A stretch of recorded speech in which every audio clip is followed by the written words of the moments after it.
successful second act are so rare that James Arthur is not only lucky, but also a gangly beam of encouragement to other pop acts who have done foolish things and run out of career road. Approaching the end of his first arena tour, buoyant on the enthusiasm of his Jarmy, the superfans, who filled almost every seat in the house, he could be any 29-year-old singer wrapping up a satisfying 2017.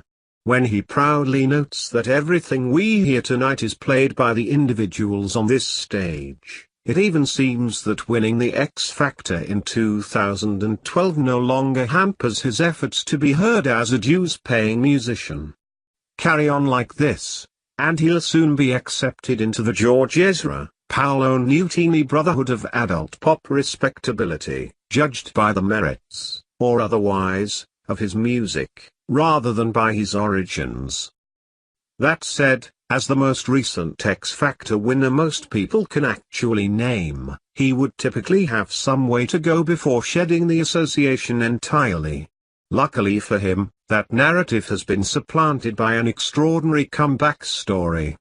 When Arthur was ostracized by the public in 2013 for using homophobic and Islamophobic language on a diss track, and was dropped by his label in early 2014, there should have been no way back. He apologized and cited mitigating factors, but they cut no ice. His plea that he'd been ignored by Rita Ora after a steamy night on her tour bus elicited little sympathy. Similarly, few were moved when he said he'd been driven to drugs to cope with the pressure of selling 1.4 million copies of his debut single, Impossible, the biggest-selling single by an X Factor winner. Intemperate use of Twitter exacerbated things. Yet he turned it around, which testifies partly to the doggedness of the Jarmy. The response when Arthur asks who voted for me on the X Factor suggests that every Jarmist who in the house has been with him since day one. Clearly, they were there in 2016, when Sony Germany decided to take a chance on him, presumably seeing in him an artist who could rival both romantic troubadour Ed Sheeran and dude next door rocker James Morrison. The leap of faith was rewarded by a chart-topping single, Say You Won't Let Go, and an album, Back from the Edge. A series of interviews in which he discussed his anxiety disorder. He is now an ambassador for the mental health charity Sane, also helped to rewrite his story, and now, bearded and dark-suited, here he is headlining Wembley Arena. It's been blood, sweat and tears and sacrifice to get to this point, Arthur tells the Jarmy, who whoop empathetically.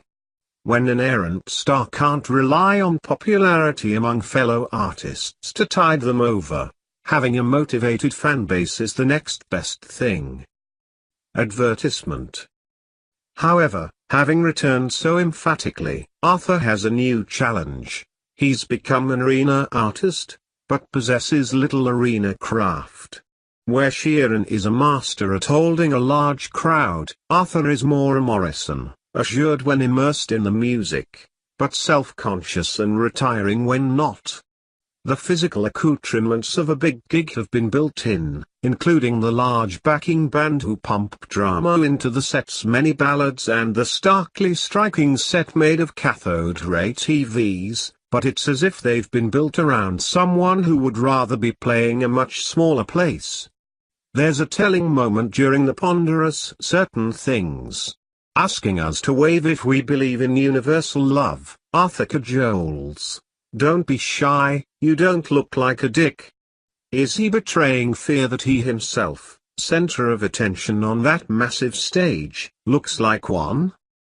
Despite the set's ballad load, best of which is a cover of Careless Whisper that shows off his pitch-perfect voice, Arthur's sensitive but mature heart seems to lie in rock and rap. A gallop through his debut album track Recovery, with its rumbling complement of drums and squalling guitars, seems to gratify him more deeply than having to make suitably anguished faces for the plod through Impossible. Likewise, he engages more cheerily with Sermon, A ballad that flowers into a hip-hop track, allowing him to unfurl his rhyming skills. He does have them. Giving it the full blues rock rasp on You're Nobody Till Somebody Loves You, he may well be the happiest he has been all night, apart from a duet late in the set with support act Ella Henderson.